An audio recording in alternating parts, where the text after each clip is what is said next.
Shelley Bruce. Artist Shelley Bruce. Word, appreciate it. We're gonna move into the two-piece real quick. Two-piece combo. So for the listeners at home, for Kuya, for Shelley, for the gods, the two-piece combo is where we're going to bring in a couple pieces of poetry that we are going to review, critique, maybe blast out. Sometimes we do that. Sometimes. You know what I'm saying? So anyone can get it. David's going to pull something from YouTube and from social media. The piece that we are going to watch on YouTube is called Poetic Translations. It is by Steven Willis and Ekho spelled E-K-H-O. So for your SEO purposes, y'all can definitely find it on YouTube. Be sure to watch it. Or you just listen to us, you critique it. Go ahead. Yeah. If you want to take a break real quick and go peep that, do that now. We're going to do that. So we're going to come back and critique Poetic Translations. Ready. Yep.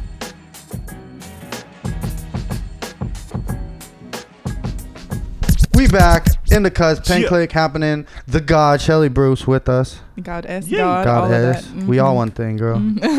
Gender is a spectrum. God is a woman. You are all a woman. Open that third eye, bro. Yeah, all you boys trying to hold. All you boys out there talking about rompers, trying to hold on to your masculinity. Let it go, G. You just as much female as you is male. Facts. God is a woman.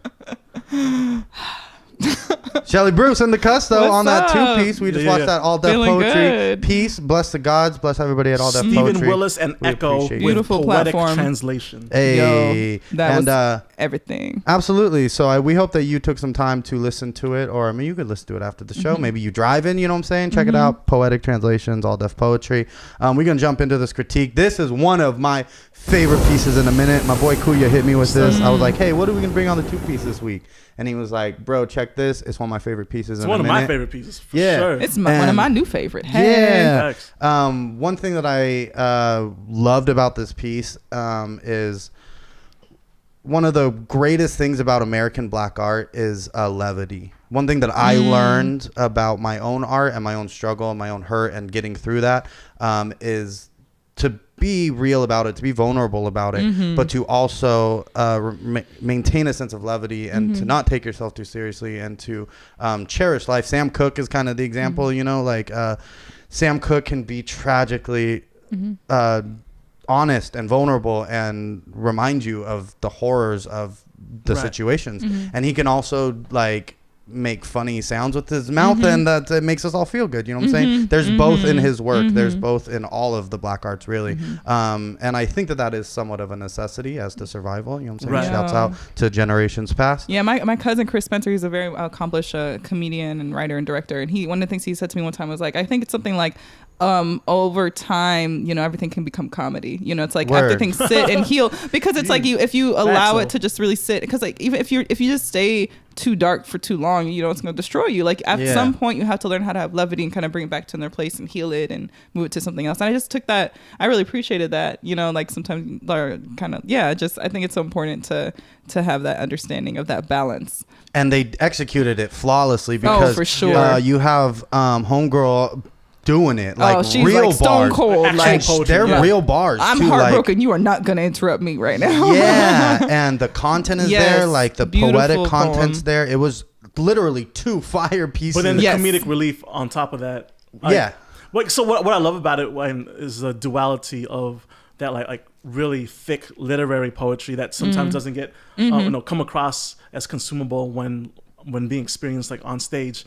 But then you have like the translator who will just like off the top like just break it down. What's bruh's name? Ekho? I need Ekho in my life. Can Willis? Ekho come translate my poem for me? Ekho's a woman. Okay. Steven Willis. Steven Willis. Steven, I need Steven to be on my right hand when I'm performing Lightseed. Like, bro, can you come? I think like, they might be from New York. They had like the New York weekends. The New York weekend. Bless the God. Yo, shout out to the East Coast for that. We see but and what was I going to say? It reminded me of like the duality between literary and stage performance. But at the same time, it's like there's a critique that I've often said where there are some poets who are so prose heavy without much poetic flair. It's like if it reads like a paragraph or an essay, then like is it really poetry or are you just saying it in a poetic fashion? It's like that's whack. But at the same time, if you like get too deep into word swag, like I'm gonna do like 5 minutes of alliteration right here, and then I'm gonna do like a 17 syllable multi right here. It's like like you start to drone out. It becomes white noise. But like it's dope that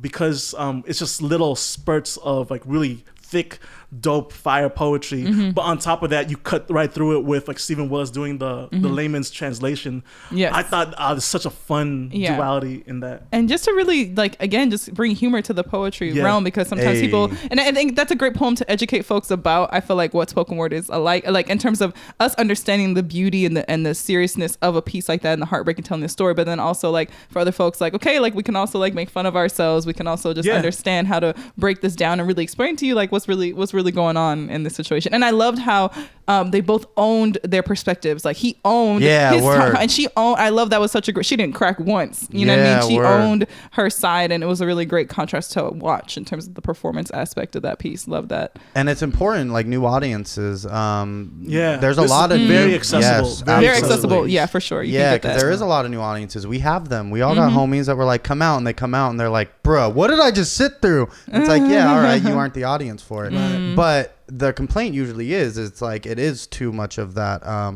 It's too serious, dense, or it's too depressing, or it's too whatever. And something like this, it just makes both shine so bright. I loved that, like, they paid attention to the entertainment side of the performance. Because at the end of the day, it's like spoken, all art is like really there for like human consumption, and it's not just to consume, but it's also to be entertained.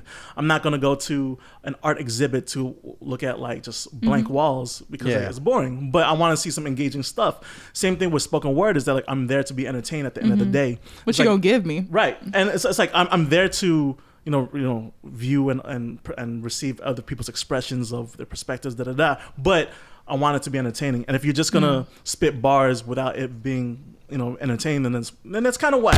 It's like I would definitely score it lower. But because they paid attention to like the entertainment part of the performance, because this is performance poetry. Yeah, it's a slam piece. Exactly. Yeah. So I would give it a 10. If I was in the building, I would give that a 10. Oh yeah, no doubt. I'm gonna give it a 15, 11. Yeah, word. Like that. If I saw that live, I would be. You give that a 15, and then like Shihan would be like, "Yo, you giving that a 1.5?" It's like, no, that's supposed to be a 15, Shihan. Thank you. Shout out to Shihan. Yeah. Word. And I also just really want to say, dang. Oh, and also I think there's a great tidbit for me that I learned in terms of slam poetry and improving.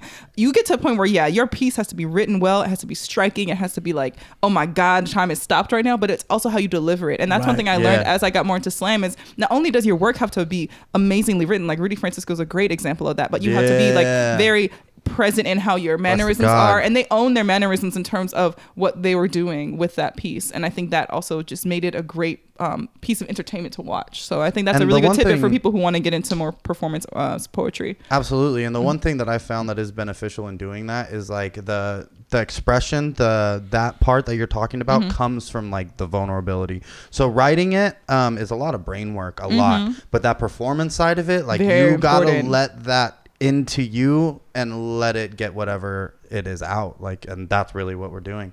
The important thing I thought about this dynamic that we're seeing happening in this piece is that neither of them degrade the other. Right. Ooh, so because it is important that because again, I said it earlier, there's a lot of people where it's like, well, that's boring or that was depressing. And it's like, bro, you just saw like homegirl heal. Like you just saw somebody go on stage and share something with the world. Yeah. And it may have been depressing and it may have affected you and it may be a little pretentious. Like those things may exist, but it's undeniably, we just saw somebody heal and move forward, and they're going to affect other things in the same, or people in the same way.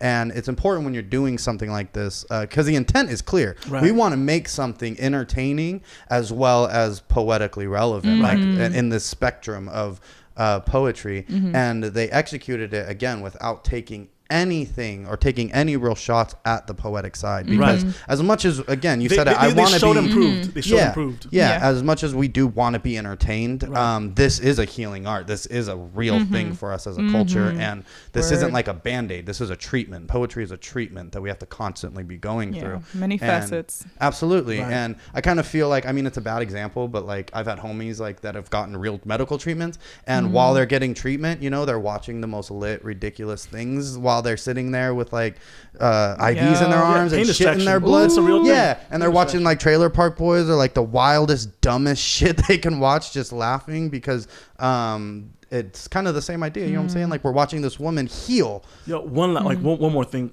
for note is that shout out to these guys for doing a 2-person team piece without doing that cliche, corny shit of like, we're gonna say it at the same time, and we're gonna recite each other's shit, and then I'm gonna say something that pertains to a guy, I'm gonna pertain something to a girl, and we're just gonna switch like the genders, the gender pronouns, but we're essentially saying the same thing. It's like, yo, we're so tired. Don't do that shit. It's like they actually did like a very good like play off of each other.